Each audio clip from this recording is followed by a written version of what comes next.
Question 16 says a proton of mass m speed v describes half a revolution in a circle of radius r in magnetic field B. The change in its kinetic energy will be mv square e square b square r square by 2m 1 by 8 mv square or 0.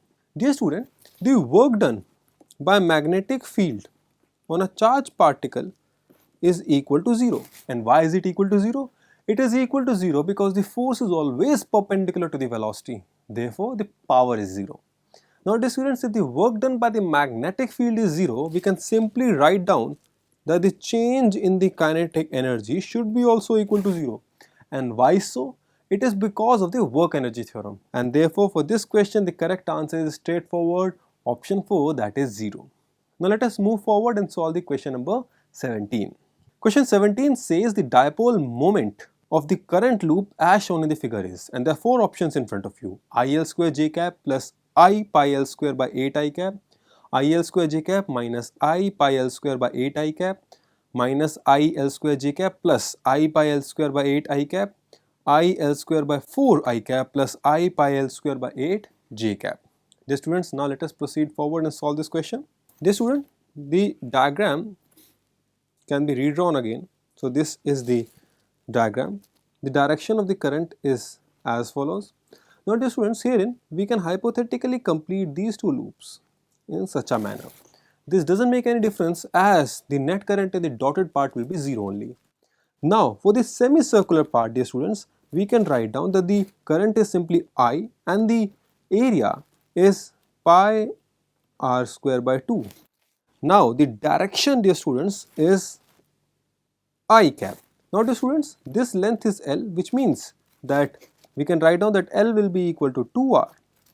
Therefore, R will be simply L by 2. We can substitute this in the above expression, and this will be I into pi L square by 8 I cap. So let this be the value of m1, that is the magnetic moment of the semicircular part. Now for the square part, it will be simply I into L square and the direction will be j cap. The net magnetic moment will be simply the addition of m1 and m2, and it will be I L square j cap plus I pi L square by 8 I cap.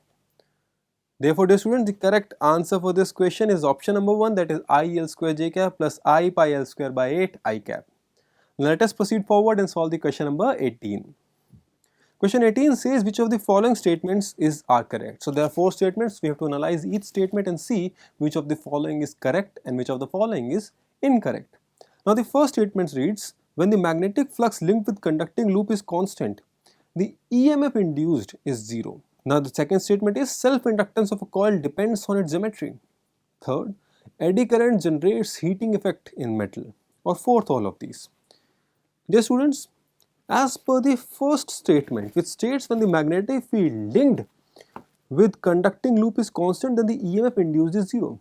Dear student, as we know that the EMF is equal to minus d phi by dt. If phi is constant, then EMF induced will be 0. Therefore, the first statement is correct. Regarding the second statement, the self-inductance of a coil depends on its symmetry. Dear student, this is also a correct statement. And why so? Dear students, it is due to this geometry of the coil that the magnetic flux linked through it is determined. And more is the magnetic flux linked, more is its inductance for a given current. Now dear students, the third statement reads, eddy current generates heating effect in metal. This is also true. Dear students, eddy currents or Foucault currents are those currents which are many times undesirable in metals because they lead to loss of energy due to heating effects, and therefore this is also a correct statement, also a factual statement. Therefore for this question all the options are correct and the correct answer is option 4, that is all are correct. Now let us proceed forward and solve the next question, which is question number 19. This is question 19 and the question reads, the magnetic field at a point at a distance x from the center on the axis of a short magnet is equal to the field at a point at a distance y from the center on the equatorial line of the same magnet. The ratio of distances y and x is, so the options are 2 to the power half, 2 to the power minus half, 2 to the power 4 by 3 or 2 to the power minus 1 by 3. Dear students, on the axial line, the magnetic field can be written to be equal to 2 mu naught m by 4 pi x cube, while for the equatorial point it can be written as mu naught m by 4 pi y cube.